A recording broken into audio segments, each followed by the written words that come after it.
नमस्कार, मैं हूं गोविंद पंतराजू और आप देख रहे हैं द फ्री प्रेस का कार्यक्रम आपकी बात। आपकी बात में आज हम बात करेंगे लगातार बढ़ती महंगाई की बात और क्या ये महंगाई उत्तर प्रदेश के विधानसभा चुनाव को प्रभावित करेगी, इस मुद्दे पर बात।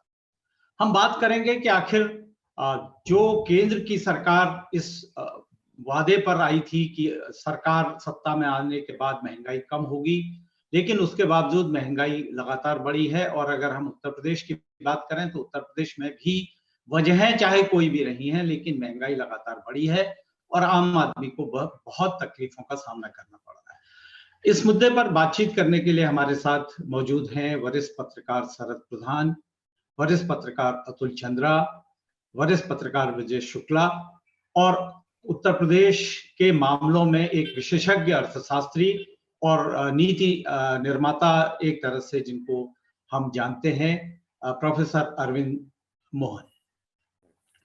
अब बातचीत की शुरुआत मैं सबसे पहले अतुल जी आपसे करना चाहता हूं।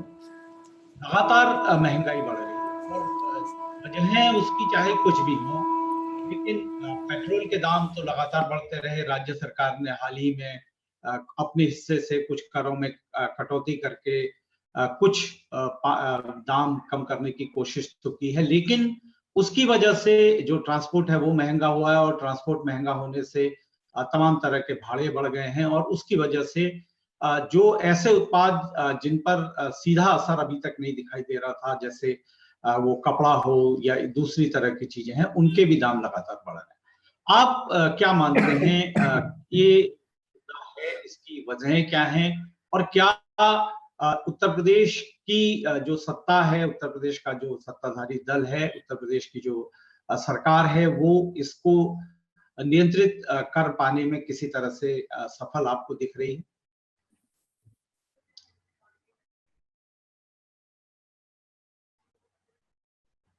अतुल जी, ये सवाल मेरा आपसे है। अच्छा, सॉरी सॉरी सॉरी, हमको लगा अरविंद से है सवाल। देखिए,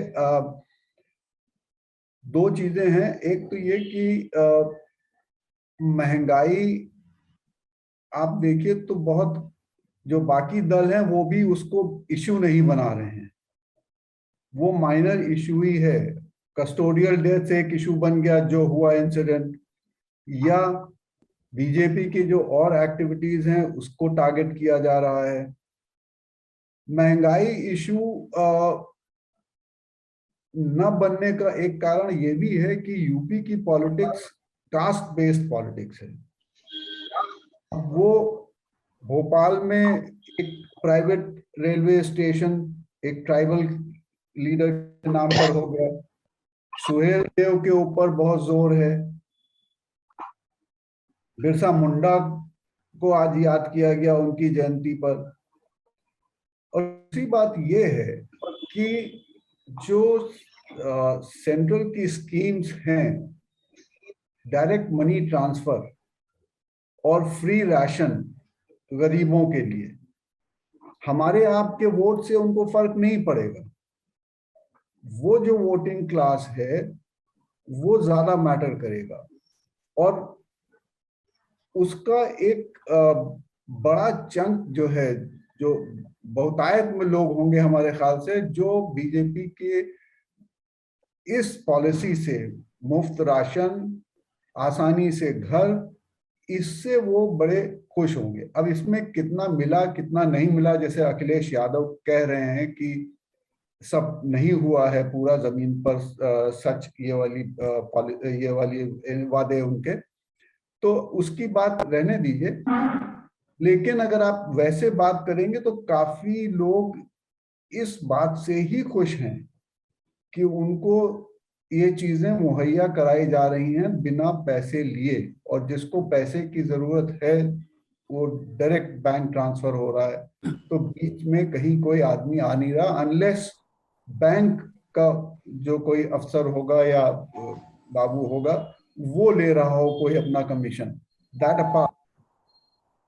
तो इस समय वो इशू हमको बनता नहीं नजर आ रहा है। और बाय द टाइम इलेक्शंस नजदीक आएंगे, अब पेट्रोल के दाम तो कम हो ही गए हैं, डीजल के भी कम हो गए हैं, इसका इम्पैक्ट, इन्फ्लेशन ठीक है रिटेल इन्फ्लेशन 4.5 है और नजदीक है बढ़ने के, लेकिन इलेक्शन आते आते अगर फ्यूल प्राइसेस दोबारा नहीं बढ़ी तो उसको हमारे ख्याल से वो कंट्रोल कर लिया जाएगा इन्फ्लेशन को भी। तो जो दाल और बाकी चीजें महंगी हैं उनके भी सस्ते होने की उम्मीद की जा सकती है। लेकिन ये तो अरविंद मोहन बताएंगे कि how will things turn out, लेकिन ये हमारे सामने आता है। जी बिल्कुल, आपका मानना है कि जो रिपीट आम मत करो। वोटर है उसको शायद सरकार की जो योजनाएं हैं उनका लाभ ज्यादा मिल रहा है, इस वजह से वो इस मुद्दे पर बहुत ज्यादा प्रभावित वो नहीं होगा। लेकिन ये माना जाता है कि एक जो फ्लोटिंग वोटर जिसको कहा जाता है, वो जो वर्ग है उसमें शहरी गरीब भी हैं, ग्रामीण गरीब भी हैं और मध्य वर्ग उसमें बहुत बड़े पैमाने पर शामिल है। उस पर इस महंगाई का सीधा असर हो रहा है और इसकी वजह से वो परेशान है, क्योंकि एक तो कोविड की वजह से लोगों का जो बजट है वो वैसे ही गड़बड़ाया हुआ था और उसके बाद अब महंगाई लगातार बढ़ने से लोग संकट में हैं। ब्रजेश जी, आपका उत्तर प्रदेश के खास तौर पर ग्रामीण इलाकों से बहुत नजदीकी रिश्ता रहा है। आप कैसे देखते हैं, क्या जो खाद्य तेलों की महंगाई की बात है, क्या जो आम अनाज दालों की महंगी होने की बात है, ये क्या वोटर को कहीं प्रभावित करता दिखाई दे रहा है? देखिए गोविंद जी, 3 चीजें बड़ी प्रमुख थी। एक डीजल जो किसानों को जरूरत थी, सिंचाई के लिए जरूरी था, क्योंकि अब सिंचाई मतलब उसका बुआई शुरू हो चुकी है। दूसरा पेट्रोल, तीसरा गैस जो अभी भी कम नहीं हुई है, और चौथी चीज ये सरसों का तेल, ये इसके दाम अभी बहुत ऊंचे जा रहे हैं। सरकार ने क्या किया कि कुछ पैसा घटाया है, कुछ राज्य सरकार ने घटा दिया। बीजेपी ने इसे मुद्दा बनाया है गांव में। जो मुद्दा विपक्ष बना रहा था वो मुद्दा बीजेपी ने बनाया है गांव में जाकर के या और जगह जाकर के, कि साहब मैंने तो घटा दिया, यदि इतनी ही चिंता इनको थी तो जिन राज्यों में ये शासन कर रहे हैं वहां क्यों नहीं घटाया पेट्रोल के दाम? क्या सारी जिम्मेदारी मोदी के अकेले है? इसको लेके प्रदर्शन करवाया, तमाम अन्य राज्यों में करवाया, जिससे टेलीविजन में आए, ये सारा कुछ किया। अब उस पर जोर आजमाइश है। लेकिन मैं बताऊं आपको, मुद्दा ये बड़ा था, बड़ा है, लेकिन इसको बड़े बढ़ना नहीं देना चाहते। कारण क्या है कि कुछ लोगों को ज्ञान प्राप्त हो गया इस दौरान, धर्म के बारे में काफी ज्ञान मिला इस दौरान और अलग अलग बयान आए। तो वो जो ज्ञान मिला है तो ज्ञान दूसरे कुछ में और आगे कुछ वेद व्यास की पीठ पे बैठ के लोग ज्ञान दे रहे हैं कि हिंदुत्व ये है, हिंदुत्व ये नहीं है, हिंदुत्व ऐसा होना चाहिए, हिंदुत्व ऐसा होना चाहिए। तो ये मुद्दे कैसे बन सकते हैं, आप बताइए। दूसरी बात ये है कि जो जिसको मुफ्त दे रहे हैं उसको लाभ कितना मिल रहा है, उसे भी महसूस महंगाई हो रही है। लेकिन ये महंगाई क्या उस मुफ्त से ज्यादा बढ़ के है, ये आकलन लोग कर रहे हैं। कुछ लोग सवाल भी उठाते हैं कि साहब जितना दे रहे हैं उससे ज्यादा तो हमारा उसमें जा रहा है। लेकिन बहुत लोग इससे कहते हैं कि कुछ नहीं, मिल तो रहा है, दे तो रहे हैं भाई, ध्यान तो दे रहे हैं। तो ये सारा विभाजन है इस मुद्दे पर। और वो दलीय आधार पर कुछ लोग तो पहले से प्रतिबद्ध हैं, कुछ लोग बीजेपी के साथ हैं, ये भी है। तो ये मुद्दा हमें नहीं लगता कि अब फिर आने वाले दिनों में जब चुनाव आएगा फरवरी में, उस समय ये महंगाई कितनी रहेगी ये देखना होगा। कारण क्या है कि जो बरसात के समय महंगाई होती है विशेष रूप से सब्जियों में और अन्य चीजों में, लेकिन ये क्या स्थिर रहेगी? क्योंकि अब नई सब्जियां आ रही हैं, नया वो आ रहा है। बिल्कुल एक इस समय जो दिसंबर और जनवरी में सब्जियों की बाढ़ होती है, लोग चीजों की बाढ़ होती है, अब कितना उसके दाम रुकेंगे ये देखना होगा। वैसे ये मुद्दा है, लेकिन मुद्दा कोई बना नहीं पा रहा है। मुद्दा बहस दूसरे पे हो रही है, तमाम अन्य चीजों पे हो रही है, अपने अपने ज्ञान बांटे जा रहे हैं। बिल्कुल बिल्कुल सही बात है। मुद्दा जो चर्चाएं हो रही है, मुद्दा है राजनीति में दिखाई नहीं देता, हमेशा इस तरह का ये हम बार बार ऐसा ही देखते हैं। लेकिन अरविंद जी, एक अर्थशास्त्री होने के नाते और आप तो उत्तर प्रदेश के कई बजटों के निर्माण में भी आपकी बहुत महत्वपूर्ण भूमिका रही है। आप कैसे देखते हैं इस प्रकरण को? क्या जो महंगाई जिस तरह से बढ़ रही है वो वैश्विक घटनाक्रमों का भी उस पर असर है? और क्या उत्तर प्रदेश की सरकार की कुछ मुद्दों पर विफलता रही है इस महंगाई को नियंत्रित करने के बारे में? आप कैसे देखते हैं इसको? धन्यवाद राजू जी। देखिए, मेरा मानना यह है कि अगर आप रिजर्व बैंक का डेटा देखें 2010 के बाद से, तो हिंदुस्तान की महंगाई के आप उसको 3 हिस्सों में विभाजित कर सकते हैं। लगभग 1/3 इंपोर्टेड इन्फ्लेशन है जो पेट्रोलियम से ड्रिवन, लगभग इतना ही 1/3 आपका primary products, particularly agricultural commodities. और एग्रीकल्चरल कमोडिटीज में भी, जिसको हम एग्री लेड इन्फ्लेशन अक्सर कहते हैं, हिंदुस्तान की बड़ी समस्या रही है कुछ समय। और ये इसमें 4 कमोडिटीज का मुख्य रोल दिखाई पड़ता है, पल्सेस, ऑयल सीड्स, वेजिटेबल्स और फ्रूट्स। ये 4 ऐसी चीजें हैं, 2007 से गवर्नमेंट ऑफ इंडिया की रिपोर्ट्स हैं जो ये सजेस्ट कर रही हैं कि हिंदुस्तान में रिलेटिव डिमांड व्हीट, राइस, इनकी घटी है रिलेटिव, लेकिन इन 4 चीजों की विशेष रूप से बढ़ी है। और ये वो 4 चीजें जिसकी हिंदुस्तान में लगातार शॉर्टेज है, पल्सेस, ऑयल सीड्स खासतौर पर, जिसको हमें इंपोर्ट करना पड़ता है। और हिंदुस्तान इतना बड़ा बायर है पल्सेस और ऑयल सीड का कि जब हम विदेशी बाजारों में खरीदने जाते हैं तो सिर्फ इस खबर पर कि हिंदुस्तान खरीदने आ गया है, वहां कीमतें बहुत ज्यादा बढ़ जाती है। इतना हमारा इम्पैक्ट है।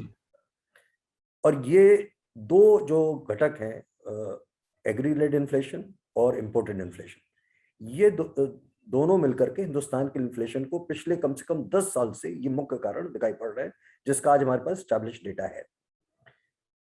हमारा एक स्ट्रक्चरल चैलेंज है हिंदुस्तान का, और ये स्ट्रक्चरल चैलेंज, आप अगर चाइना को देखें, चाइना भी स्ट्रक्चरल चैलेंज से जूझ रहा था समय रहते, उन्होंने भी ध्यान नहीं दिया, उसका असर आज दिख रहा है कि वहां की इकोनॉमी आपको नीचे जाती हुई दिख रही है। हिंदुस्तान में भी स्ट्रक्चरल चैलेंज है जिसको हमने शताब्दी के शुरू में आइडेंटिफाई किया, लेकिन आज भी हमने उसको सही मायने में एड्रेस करने की कोशिश नहीं की है। और हमारा स्ट्रक्चरल चैलेंज यही है कि आप जो हमारे पास फर्म डेटा आज है पहले दशक का इस शताब्दी के, वो क्लियरली इंडिकेट कर रहा है कि हमारी जो जीडीपी की ग्रोथ रेट है 7.2% आ रही है, इंडस्ट्री लगभग 9%, सर्विस सेक्टर लगभग 9.5%, और एग्रीकल्चर मात्र 2.8% की ग्रोथ दिख रही है।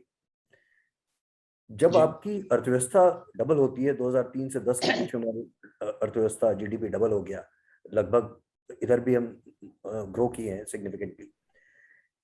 दूसरे शब्दों में, जब आपकी इनकम बढ़ रही, जीडीपी बढ़ रही है, तो आम नागरिक की डिमांड बढ़ती है, और वो हर तरीके की चीजों की बढ़ती है। उन चीजों की ज्यादा बढ़ती है जिनको जनता पहले अफोर्ड नहीं कर पाती थी, लेकिन क्योंकि अब हमारी जीडीपी डबल ट्रिपल हो गई तो हम वो तमाम चीजें अफोर्ड करना चाहते हैं। और ये वही 4 चीजें हैं जिनका मैंने अभी जिक्र किया, तिलहन, दलहन, फल, सब्जियां, ये वो 4 चीजें हैं जिस पर हमारा मेजर कंजम्पशन जा रहा है। एग्रीकल्चर एज सच की ग्रोथ चैलेंजिंग है, हमने उसको एड्रेस करने की कोशिश नहीं की। जो 3rd जनरेशन रिफॉर्म की आवश्यकता थी, अभी तक हमने उसको ट्रूली एड्रेस नहीं किया। वही चैलेंज आज हमारा एक बड़ा स्ट्रक्चरल चैलेंज बना हुआ है। हिंदुस्तान का जो इन्फ्लेशन है, जब तक आप उस स्ट्रक्चरल चैलेंज को एड्रेस नहीं करेंगे, एग्रीकल्चर की ग्रोथ को जब तक आप एड्रेस नहीं करेंगे, खासतौर पे इन 4 चीजों को जब तक एड्रेस नहीं करेंगे, आप हिंदुस्तान का इन्फ्लेशन कभी एड्रेस नहीं कर पाएंगे। तो पहला मसला है। दूसरा मसला यह है कि जब आप इंपोर्टेड इन्फ्लेशन हमारे कंट्रोल में नहीं, और तो अगर आप वायदा बाजार देखें पेट्रोलियम का, तो मई के आसपास कुछ समय तक उस वायदा बाजार में $200 पे ट्रेडिंग हुई है पेट्रोलियम की। हम आज परेशान हैं कि 84 हो गया कि 81 हो गया। $200 पर बैरल की ट्रेडिंग वायदा बाजार में हुई है, 150 सस्टेन्ड लेवल पर हुई। यानी बाजार ये मान रहा है कि मई आते आते पेट्रोलियम की कीमत न 200 हुई तो 140-150 होने की पूरी संभावना है। हम उस इन्फ्लेशन को कैसे मैनेज करेंगे? हमारे पास कोई प्लान उस तरीके का मुझे अभी कहीं दिख नहीं रहा है कि हम इसको कैसे एड्रेस करने जा रहे हैं। इन्फ्लेशन एक बड़ा मुद्दा है, और ये बड़ा मुद्दा रहने वाला है। जितना बड़ा आज आपको दिख रहा है, कोई पॉलिटिकल पार्टी इसको एड्रेस करे ना करे, जनता एड्रेस करेगी, क्योंकि ये पिंच करता है और बिल्कुल जनता अक्सर हल्ला करने की स्थिति में नहीं होती, क्योंकि जो लार्ज मेजॉरिटी है उसकी वॉइस नहीं। लेकिन वो इलेक्शन जी। में इसका असर आपको निश्चित होते हुए दिखेगा।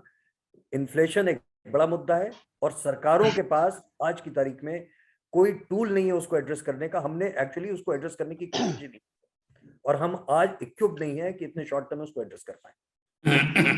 बिल्कुल सही बात है। आप सरकारों की तरफ से जो कदम जैसे उठाए जाने चाहिए वैसे उठाए नहीं गए हैं, दूरगामी कदम नहीं उठाए गए। और आपने जैसे अभी दलहन तिलहन की बात करी, तो जो केंद्रीय खाद्य सचिव है उनका ही अभी एक बयान हाल में आया था, जिसमें उन्होंने कहा था कि जो खाद्य तेल है, खासतौर पर पामोलिन और सोयाबीन ऑयल, हम लगभग 60% अपनी जरूरतों का जो आपूर्ति है वो इन तेलों के जरिए करते हैं। इनके दामों में 64% पाम ऑयल में और 52% सोयाबीन ऑयल में दाम बढ़ गए हैं हाल के दिनों में। और वायदा बाजार में भी फरवरी के आसपास अभी ऐसे संकेत नहीं है कि बहुत ज्यादा इसमें कमी आने वाली है। तो ये संकट निश्चित तौर पर अभी आने वाले वक्त में भी रहेगा। आपने एक और महत्वपूर्ण बात करी कि ये मुद्दा जनता का मुद्दा है, इसलिए चुनाव में ये मुद्दा बनेगा। शरद जी, समाजवादी पार्टी ने अभी छिटपुट कोशिश की है। कानपुर में उन्होंने अभी 2 दिन पहले एक बड़ा प्रदर्शन किया था महंगाई के खिलाफ। और उनके जो बड़े रणनीतिकार हैं उनसे हमारी जो बात हुई है उसमें उनका ये कहना है कि समाजवादी पार्टी इस मुद्दे को आने वाले दिनों में और तेजी से उठाएगी, क्योंकि ये मुद्दा आम आदमी का मुद्दा है। आपको क्या लगता है उत्तर प्रदेश सरकार के लिए और खास तौर पर भी उत्तर प्रदेश में सत्तारूढ़ बीजेपी के लिए ये कितनी बड़ी चुनौती बन सकती है महंगाई? देखिए, मेरा मानना यह है गोविंद कि मैं पूरी तरह से अरविंद की बात से सहमत हूं और मुझे कोई कारण नहीं दिखता कि ये मुद्दा नहीं बनेगा, क्योंकि कोई आफ्टर ऑल जब आदमी की जेब में मार पड़ती है, और ये ट्रैक रिकॉर्ड आप देख लीजिए, कोई भी इलेक्शन में, एक दफे प्याज के ऊपर इलेक्शन हो गया था पूरा प्याज के दाम बढ़े थे और सरकार गिर गई थी। तो दाल के दाम और तेल के दाम इस कदर बढ़ जाएं और ना असर हो, मुझे नहीं लगता है। कितने भी ये कर लें हिंदू मुसलमान, कितना भी ये और इश्यूज को उभारें, लेकिन सरकार को इसके लिए, तो इसलिए ये पॉसिबिलिटी है कि फरवरी तक जो है ये इन चीजों के दामों में किसी तरह कमी कराएं, खासतौर से खाने के पदार्थों पे, क्योंकि वो इनके लिए पॉसिबल भी है। देखिए, जैसा अभी बताया कि पामोलिन जो है वो बड़ी तादाद में इंपोर्ट होता है, और आपकी जानकारी के लिए इसमें ये पॉलिटिकल फैक्टर है इसके पीछे कि पामोलिन का जो है, जो हालांकि और देशों में जहां से इंपोर्ट होता है वहां इसको खाया नहीं, आदमी नहीं खाता है इसको not fit for human consumption समझा जाता है पाम ऑयल को, और हमारे यहाँ सबसे बड़े इंपोर्टर हैं इसके अडानी। तो इसलिए सरकार के पास जरिया है उसके दाम कम कराने का इलेक्शंस तक के लिए। उसके बाद फिर अपना बढ़ा लेंगे, फिर वो दे देंगे छूट, क्योंकि आपको सबको मालूम है कि किस तरीके से ये फैक्टर्स प्ले करते हैं बिहाइंड द सीन्स। जो राजनीतिक कनेक्शंस होते हैं बड़े बड़े बिजनेस हाउसेस के, वो किस तरह इन्फ्लुएंस करते हैं मार्केट के प्राइसेस को। और यहाँ तो बड़ा ओपन गेम है। तो इसलिए, और जहां तक और चीजों का सवाल है, जहां तक ऑयल्स का सवाल है, जो अरविंद ने कहा कि किस तरह, लेकिन हमारे यहाँ तो प्रॉब्लम ये भी है, जो मैं चाहूंगा कि अरविंद आगे इसके ऊपर प्रकाश डालें, कि जब इंटरनेशनल प्राइस कम होता है तब हमारे यहाँ के बढ़ाने के टाइम बोलते हैं कि इंटरनेशनल प्राइस बढ़ गया इसलिए हमने बढ़ाया, लेकिन जब इंटरनेशनल प्राइस डाउन जाता है तो हमारे यहाँ उसके प्रोपोर्शन में दाम कम नहीं किए जाते। अभी तो पॉलिटिकल फैक्टर बड़ा क्लियर है, जो 12 रुपए कम कर दिया है, ये कितने दिन रहेगा ये, लेकिन ये क्या वजह है कि उसके साथ ये मैच नहीं करता है। बिल्कुल सही बात है। बहुत सारी हुसैन अफसर साहब भी ज्वाइन कर लिए हैं। बहुत सारे राजनीतिक पहलू भी इसके पीछे हैं, और जैसे आपने कहा कि अडानी सबसे बड़े आयातक हैं, लेकिन पामोलिन अडानी के बीजेपी के सहयोग से उनका जो विस्तार हुआ है, उससे पहले से ही पामोलिन बड़े पैमाने पे आयात किया जाता है, और देश में जो खाद्य तेलों की आपूर्ति है उसका एक बड़ा हिस्सा उसके जरिए पूरा होता है। और एक वजह जो दाम बढ़ने की है वो अंतर्राष्ट्रीय बाजार में उसको ये माना जा रहा है कि बायोफ्यूल के तौर पर इंडोनेशिया, मलेशिया जैसे देश भी, फिलीपींस जैसे देश भी, और वो जो पाम ऑयल है उसका इस्तेमाल उन्होंने बढ़ाया है। इस वजह से जो निर्यात किया जाता है वहां से, हाँ, क्योंकि वो ह्यूमन कंजम्पशन के लिए नहीं है। और यही स्थिति अमेरिका के बारे में भी है। अमेरिका भी सोयाबीन के तेल को बायोफ्यूल के तौर पर इस्तेमाल करने जा रहा है। हमारे साथ हुसैन अफसर भी जुड़ गए हैं, हम उनका भी कार्यक्रम में स्वागत करते हैं। हुसैन साहब, जो परिस्थितियां हैं अभी, जिस तरह से चाहे वो आटा हो, चाहे वो तेल हो, चाहे वो भाड़ा हो, चाहे वो घर की गैस हो, सब्जियां हो, तमाम चीजें लगातार महंगी होती जा रही हैं। और आप तो पत्रकारिता से जुड़े हैं। लखनऊ में कई अखबारों के सप्ताह में कुछ दिनों के संस्करण 7 रुपए के हो गए, 3 रुपए से दुगने से ज्यादा उनके दाम बढ़ गए। इस तरह की जो महंगाई है चारों तरफ, आपको क्या लगता है कि आने वाले दिनों में जो विधानसभा चुनाव है, ये वोटर को कितना प्रभावित करेगा, ये सवाल? देखिए, जैसा शरद प्रधान साहब ने कहा कि एक आर्जी, एक टेम्परेरी फेज आएगा 2 महीने का या 2.5 महीने का, और उसमें दामों को जान के गिराया जाएगा। जिस तरह से जानकर बढ़ाया जाता है, उस तरह से जानकर गिराया जाएगा कि भाई थोड़ा सा लॉस, और वो इलेक्शन तक रहेगा, और उसके बाद में फिर मनमानी वैसे ही शुरू होगी। असली चीज जो है, मैं बहुत दिनों से ये सोचता हूँ कि पहले इन्हें 70 की दहाई में और 80 में एक लिस्ट होती थी दुकानदारों के यहाँ बाहर लगी होती थी, उसका प्राइसेस लिखे होते थे, तो जितने जो स्टॉक होता था चीजों का, वो भी उस पर होता था, और वो उसको चौक से बिठाया करता था। अब वो कहीं लिस्ट दिखाई नहीं देती। अच्छा, आंकड़ों में तो ठीक है कि वो उन्होंने ऐलान कर दिया कि इतना हुआ इतना, लेकिन जो लोकल दुकानदार हैं वो मनमानी करते हैं। मिसाल के तौर पर दाल अगर 10 रुपए कम हो गई, तो वो दुकानदार कम करता है क्या नहीं करता, ये कौन देखने वाला है? तरकारी अगर कम हो गई, तो ये कौन देखने वाला है, कौन मॉनिटर करेगा? सरकार आंकड़ों में तो बहुत दिलचस्पी लेती है, लेकिन जमीनी हकीकत यह है कि दाम कम नहीं होते, और कुछ चीजों में कम हो जाते हैं जो ब्रांडेड हैं उनमें हो जाते होंगे, लेकिन असली चीज जो है आटा, दाल, चावल हो, तरकारी हो, तेल हो, घी, इन सब चीजों पर रहेगा। तो उसके ऊपर कैसे एम्बार्गो लगेगा, उस पर कैसे पाबंदी आयद होगी? पहले औचक निरीक्षण भी होते थे, और लोग जो एडमिनिस्ट्रेशन होते थे, वो एडमिनिस्ट्रेशन वो छापे भी मारता था, देखता था, एक आध महल्ले में मार दिया तो उसका असर पड़ता था, लेकिन अब कुछ नहीं है। ये पूरा ऐसे ही चल रहा है, फ्री फॉर ऑल। तो अब मुसीबत ये है कि जिन चीजों को स्टॉक में दिखाना चाहिए, उन चीजों को वो स्टॉक में दिखाया जाता था, वो अब क्यों नहीं दिखाया जाता है?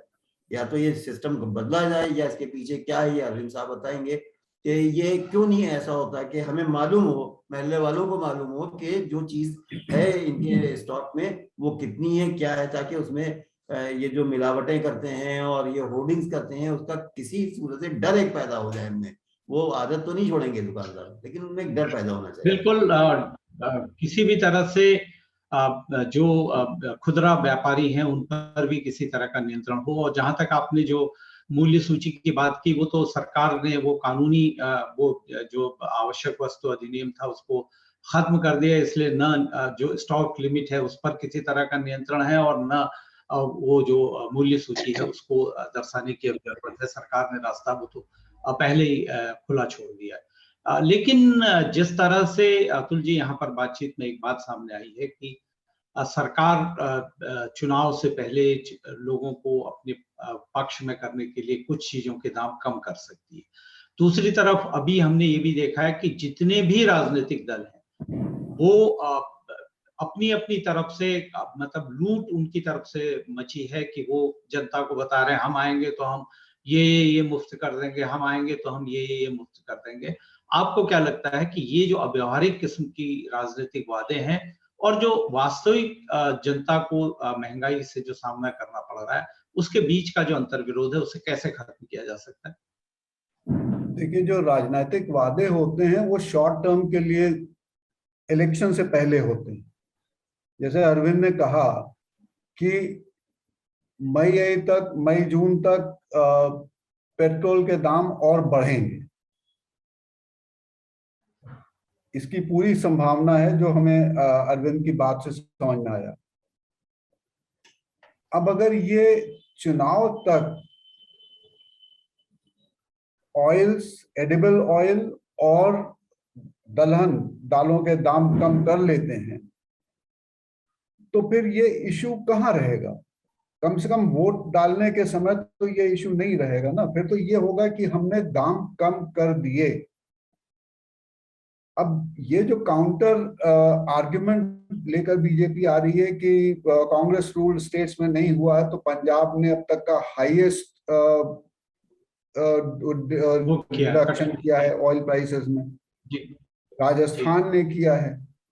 और कैंपेन के लिए वो इशू बना लें वो ठीक है, लेकिन हमको नहीं लगता है कि इलेक्शन आते आते प्राइसेस या इन्फ्लेशन एक इश्यू रहेगा।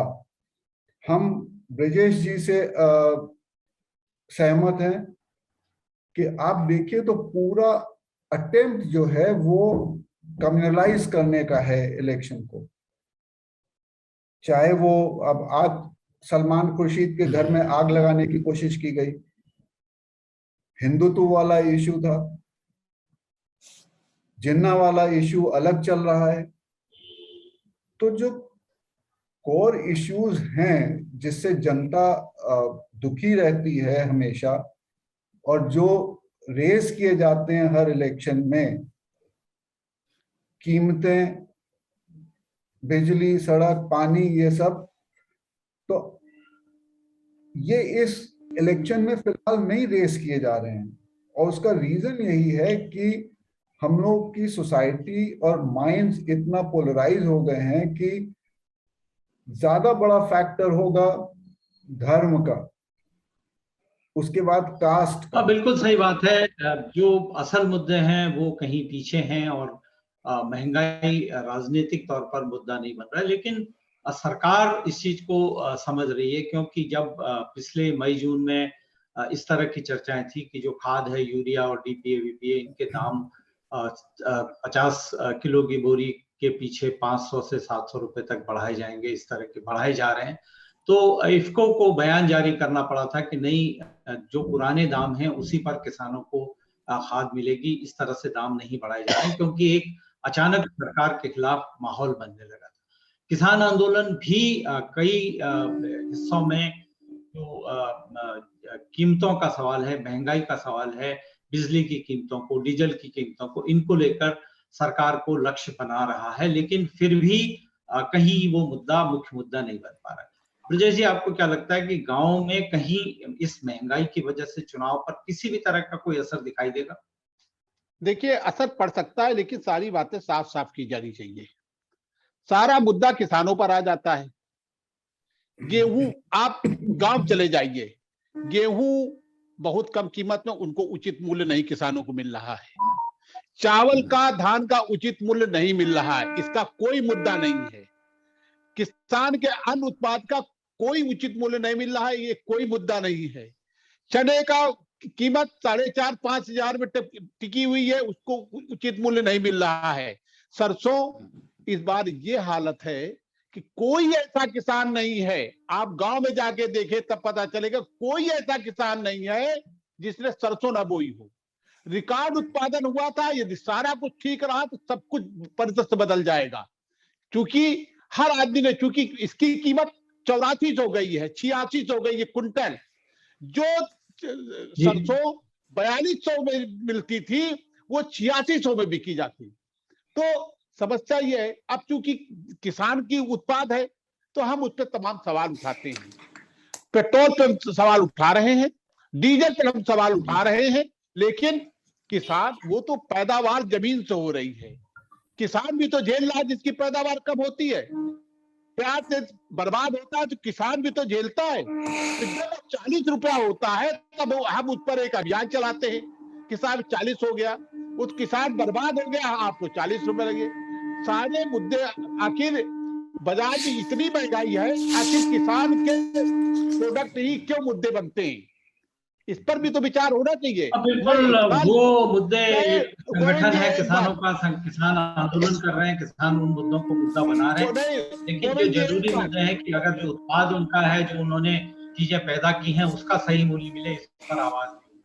अरविंद जी, उत्तर प्रदेश की सरकार ने एक बड़ा पिछले दिनों एक लगातार दावे किए थे, और सरकार उस पर कायम है कि उत्तर प्रदेश में जो आर्थिक निवेश है वो बहुत बढ़ गया है। उत्तर प्रदेश देश के सबसे प्रमुख ऐसे राज्यों में है जहां लोग आकर पूंजी निवेश करने जा रहे हैं। एक तस्वीर ये है। दूसरी तस्वीर ये है कि उत्तर प्रदेश में भले ही सरकार मुफ्त का राशन बहुत सारी जनता को दे रही है, लेकिन लोग जो महंगाई है उसकी वजह से सीधे सीधे प्रभावित हो रहे हैं। आपको क्या लगता है जो सरकार का उत्तर प्रदेश की निवेश के क्षेत्र में बहुत बड़ी छलांग का दावा है, उसका इस जमीनी हकीकत से कोई तालमेल है? ये दो चीजें कहना चाहूंगा यहाँ पर। पहली बात यह है कि उत्तर प्रदेश में कुछ समय से कुछ निवेश जरूर दिखाई पड़ रहे हैं। कुछ समय पहले इन्वेस्टर्स मीट हुई, इसमें 4 लाख करोड़ से ज्यादा का कमिटमेंट आए, उसका एक छोटा सा हिस्सा अब जमीन पर आता हुआ दिख रहा है, ये सच है। लेकिन मेरा कंसर्न बिल्कुल डिफरेंट है इससे। आपको अगर उत्तर प्रदेश की अर्थव्यवस्था को बदलना है तो उत्तर प्रदेश की अर्थव्यवस्था के जो मूल मुद्दे हैं उनको एड्रेस करना पड़ेगा। अभी जो बात कही गई, ब्रजेश जी जो बात कह रहे थे, मैं बहुत हद तक सहमत हूं उनकी बात से। उत्तर प्रदेश में अगर पूरे आप हिंदुस्तान का लें, और ये मैं थोड़ा पुराना डेटा कोट कर रहा हूं, लगभग 2 लाख करोड़ का खाद्यान्न सालाना सड़ जाता है हिंदुस्तान में। इसका एक बड़ा हिस्सा, लगभग 50-60 हजार करोड़ रुपए, ये उत्तर प्रदेश में सड़ता है। कारण आपके पास लॉजिस्टिक्स लाइंस नहीं है, आपके पास वेयर हाउस नहीं है या वेयर हाउस का रजिस्ट्रेशन नहीं है, और आपके पास कोल्ड चेन्स नहीं है। हमने इनको कभी एड्रेस करने की कोशिश ही नहीं की। ये अगर आप इसको एड्रेस कर दें आज, तो ये आपका इमीडिएट ग्रोथ इंजेक्शन है, ये इमीडिएट सबसे बड़ा एंटी पॉवर्टी प्रोग्राम है, और ये इमीडिएट सबसे कारगर anti inflationary measure all in one. अक्सर मुझे वित्त मंत्री इत्यादि के इस तरीके की बातें सुनाई पड़ती हैं कि जब आप महंगाई को कंट्रोल करने जाते हैं तो ग्रोथ अफेक्ट हो जाती है, वाइस वर्सा। यहाँ हकीकत बिल्कुल फर्क है। एक सादे सब सदे, लेकिन हम उसको साध नहीं रहे। जो बात मैंने पहले कही थी, हमारा जो किसान है इसकी वॉइस नहीं, और उसके मुद्दे हम एड्रेस ही नहीं कर रहे। अभी जो बात ब्रजेश जी ने कही कि हर किसान ने सरसों बोई है, सीजन जब आएगा तो किसान के लिए शौक होगा कि उसका जो कॉस्ट है इसके उत्पादन का, वो भी नहीं निकलेगा, क्योंकि इतनी ज्यादा सप्लाई आ जाएगी क्रॉप के टाइम पर कि वो बमुश्किल बेचेगा। बहुत जगह आपको जलाने की भी खबरें सुनाई पड़ जाए तो आश्चर्य नहीं, ऐसी हमने बहुत सी घटनाएं पास में हमने देखी हैं। तो चैलेंज ये है कि हमने इसको एड्रेस करने की कोशिश नहीं की है। अगर आप 1950 से लेकर के आज तक का इतिहास देखें तो दिखाई ये पड़ रहा है कि जिसको हम टर्म्स ऑफ ट्रेड कहते हैं, हमने किसानों को सिर्फ बैसाखी दे करके रखा है। मनरेगा उसका एक बहुत बड़ा एग्जाम्पल है। हमने किसानों को बैसाखी पर रखा है, एम्पावर कभी करने की कोशिश नहीं की है। हमने कभी एग्रीकल्चर को इंडस्ट्री बनने नहीं दिया है, एग्रीकल्चर को कभी मार्केट से कनेक्ट करने की कोशिश नहीं की है। हर बार हमें ये सुनाई पड़ता है कि ये सब्सिडी, वो सब्सिडी। किसान का हित और देश का हित इसमें बिल्कुल नहीं। हमें नए सिरे से सोचना होगा। बिल्कुल सही बात है। पैराडाइम शिफ्ट की जो जरूरत है। जब तक मुद्दा है उसको एड्रेस करने की कोशिश नहीं की गई है। और जैसे आपने पहले भी कहा कि जो हमारी एग्रीकल्चरल ग्रोथ है वो इतनी कम दिख रही है तुलनात्मक बाकी चीजों के सामने। और साथ ही साथ जो किसान का जो असल मुद्दा है, असल सवाल है, वेयर हाउस की आपने बात की। मुझे याद पड़ता है जब मोदी सरकार दूसरी बार चुनाव के मैदान में थी, उस वक्त बहुत बड़े पैमाने पे बताया गया था कि वेयर हाउस के जरिए हम पूरे देश की जो अर्थव्यवस्था है उसको बदल देंगे, इतने ज्यादा बनाएंगे, ऐसे बनाएंगे। और हम उत्तर प्रदेश में जानते हैं कि उत्तर प्रदेश सरकार का जो Uttar Pradesh where housing corporation है, उसकी हालत ये है कि उसके जो वेयर हाउस बने हैं या तो वो किराए पर किसी को गोदाम बनाने के लिए, किसी कंप्यूटर कंपनी को, किसी टेलीविजन कंपनी को ऐसे गोदाम के तौर पर दिए गए, या वो ध्वस्त होने की कगार पर है, उनमें अन्न तो रखा ही नहीं जा सकता। इस तरह की स्थितियां बिल्कुल दिखाई देती हैं कि प्राथमिकता कहाँ है उस पर ध्यान नहीं जाता। शरद जी, योगी सरकार ने भी ये बड़ा बढ़ चढ़ के कहा था कि हम फसल को बर्बाद नहीं होने देंगे, इतनी खरीदेंगे, सारी खरीद के उसको सुरक्षित रखेंगे। लेकिन जो वेयर हाउस की जो स्थिति है, अभी अरविंद जी ने जिस तरह से कहा, आपको क्या लगता है कि सरकार अभी भी कुछ इस दिशा में कदम उठा के किसानों को राहत देने के लिए, कुछ चुनावी लाभ के लिए कुछ कर सकती है क्या? देखिए, अभी फिलहाल दिखता नहीं है ऐसा इस तरीके का करते हुए, क्योंकि योगी आदित्यनाथ घूम फिर के सोचते हैं कि उनके पास एक ही वन ट्रैक माइंड है और कि उसके जरिए से वो जो है इलेक्शन जीत लेंगे, और सारा जोर उनका, मेरा ख्याल ज्यादा एनर्जी उन चीजों पे जाती है। ये मुद्दे कभी कभी आ जाते हैं सामने और जब उनको कोई एडवाइस कर देता है, वरना तो उनका फोकस एक ही पे रहता है, किस तरीके से हिंदू मुसलमान किया जाए, और उसमें से अभी तक काफी कारगर रहा है उनका। हर चीज में लोगों को धीमे धीमे और जिस तरह का डिवाइड क्रिएट हो रहा है, कम्युनल डिवाइड क्रिएट हो रहा है, उससे लगता है कि शायद इसी से सक्सीड कर जाए। लेकिन ये मुद्दे मेरा ये दोहराना है कि ये सारी चीजें हैं, ये बिल्कुल ये आम किसान है, मुझे तो कभी कभी ये भी लगता है कि ये पैसा जो ट्रांसफर हो रहा है वो भी ले लेंगे, क्योंकि उनके पास आ रहा है अगर डायरेक्ट ट्रांसफर हो रहा है, लेकिन ये मुद्दे जो हैं ये वो भूलेंगे नहीं, क्योंकि ये इसकी जो मार है वो बहुत बुरी पड़ती है, और खासतौर से जो अनऑर्गेनाइज सेक्टर का जो लेबर है, देखिए गवर्नमेंट के एम्प्लॉय पे कोई फर्क नहीं पड़ता, क्योंकि उसकी तो डियरनेस अलाउंस बढ़ जाता है, उसके वैसे भी सैलरीज बहुत ज्यादा। जो प्राइवेट सेक्टर का एम्प्लॉयमेंट है और जो अनऑर्गेनाइज लेबर है, उसके पेट पे बहुत बड़ी लात पड़ती है, दाम बढ़ते हैं। तो ऐसा नहीं है कि वो आसानी से भूल जाए।